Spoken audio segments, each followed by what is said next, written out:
You know, if someone were to come to me and say, hey, where can I start with how can I make my life like these other people who have these beautiful cooking channels and these beautiful houses and I say, well, I don't have that. I don't have those things either. And I can still make wonderful food and I can still have love in my home and I can still teach my kids these skills and pass down the tradition that's been our tradition, the women's tradition of family cook. You know, I don't have a, this is proofing the yeast. I put warm water and sugar and yeast in a bowl and I'm proofing the yeast. And now, while that's proofing, I'm going to be putting my homemade chicken broth in a freezer bag.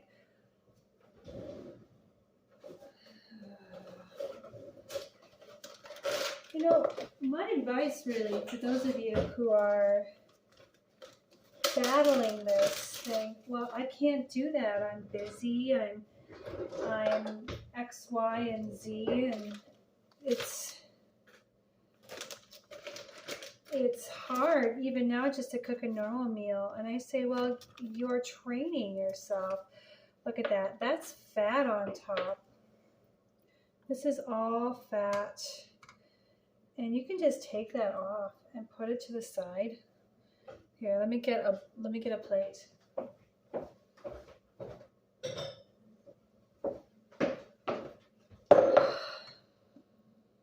My advice to you really is, you know, start with one thing. Your life is not going to look like the same as everyone else's. Your life is not going to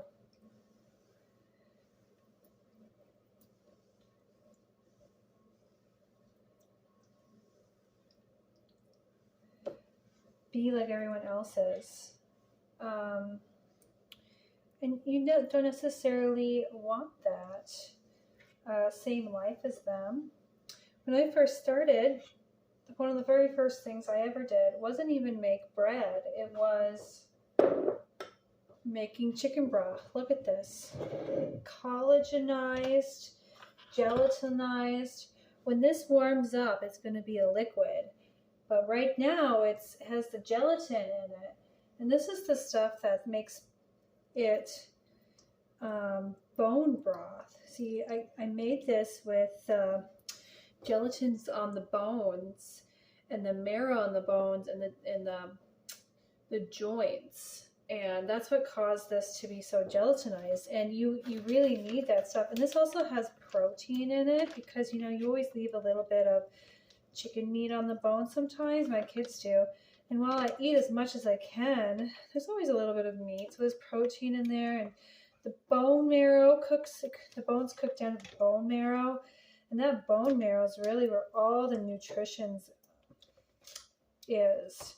So this is what I started off when I became somebody who cooked more naturally. I started with my own chicken broth because quite honestly, when you buy meat with bones, it's free. I mean, it comes with the purchase. You don't have to buy $1, $2 worth of chicken broth when you can have your own. And it's so easy. You can make this in a crock pot. It does take a little longer, but you put all the bones from your dinner, from your family, over the course of a week. If you have a 10-pound thing of chicken, and you use up all those bones, save them, and then, you know, overnight and over the course of a day, you know, while you're at work, this could be cooking down and into bone broth. It really isn't that hard to do because it's just in a crock pot. And then immediately you can make a soup out of it or what have you. But yeah, this was the first thing I made. And you know, you don't even need a bunch of spices. All you really need is salt to put in your own salt. And yeah. And so this is actually kind of funny. You know, a lot of women buy collagen products for their skin and inject collagen into them, drink collagen. And guess what? That's why this is collagenized. It's because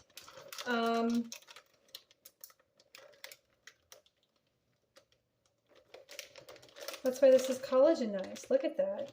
It has collagen in it from the chicken bones. Okay, and I notice I didn't fill it up all the way. It's about 3/4 full or 2/3 full. I'm going to put this to the side and get out another one.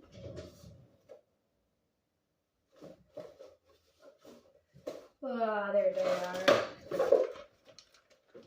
And you know, this is just bones from, you know, you get those really large pack of chicken legs, whole legs, and man, you can get, you know, just a ton. I don't measure this out. You know, I might measure it when I put this soup into the, but I really don't measure this out very well.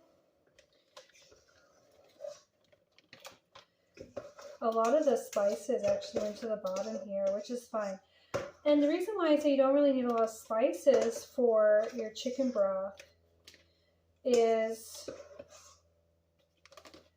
because you add these spices to the soup, and the nutrients, the flavor in chicken broth is what's already in there, is the meat products. So that's why I don't really put a lot of seasonings in there. I watched American's Test Kitchen, and my sister did this research too, so it might have come from her.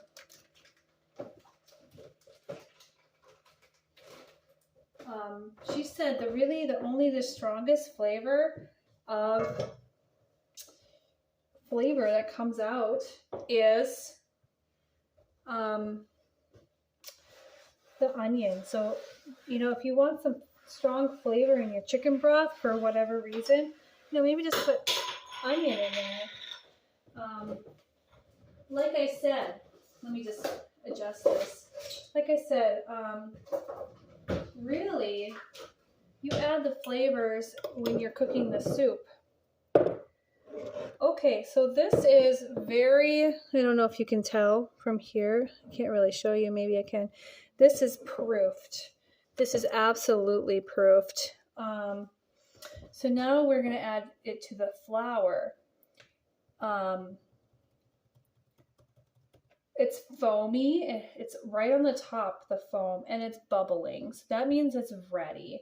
It's hot still. So what you need to do is, here's your flour. This is about 3.5 cups. This will make a small loaf of bread for your family for the day, or today we're making focaccia. I think it's an Italian recipe. I was curious about it because my family really hasn't had pizza in a long time. So there I added the yeast to the flour, and now I'm gonna go wash this off.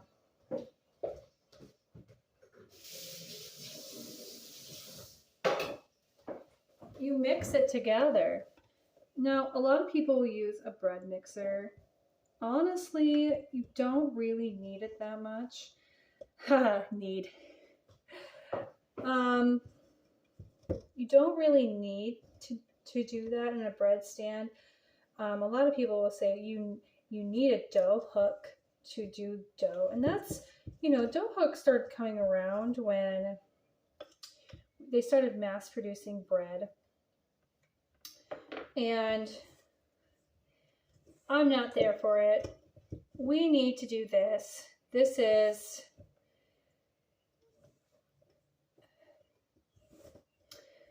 where it's at.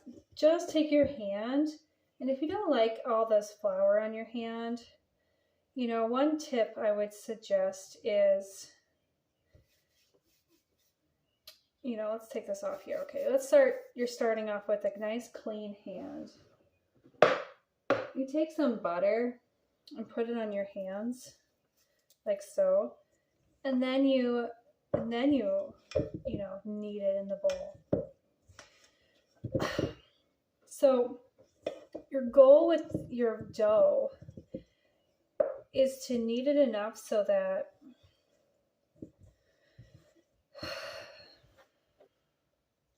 you know it's slightly sticky, but nothing sticks on your hand. And you just kind of have to work on it, work with it, you know, get that flour that's at the bottom of the bowl, and then you kind of just push it down, twirl it, try to get the flour off the side of the bowl, put it in there. Okay, and one of the most important things with dough is actually something that not many people like to do. You really have to shape it. And early shaping is highly important because you're kind of getting, so this flour is done now. And how do I know that? Because I can play with it on the kitchen counter without it really sticking that much. It's slightly sticky, but you know, honestly, I could probably do a little bit more bread dough flour in here and call it good. But this is slightly sticky and probably pretty good. Probably does need a little bit more flour. However, that can be managed at our next rise, the second dough rise. So what you do now is that you kind of manipulate it into a ball, like so, pat down everything, and then you put it, so this is actually a perfect atmosphere for your bread dough to rise. It has all like little loose flour at the end. I'm just going to place it in there, and then you take your towel. Now make sure it's a damp towel, and quite honestly, normal temperature for a house is fine. Don't stress about the temperature too much. A damp towel. So I would actually get this really damp and then rinse it out of any drippings of water. And then you let it rise for 60 minutes. Let me just go do that for a second.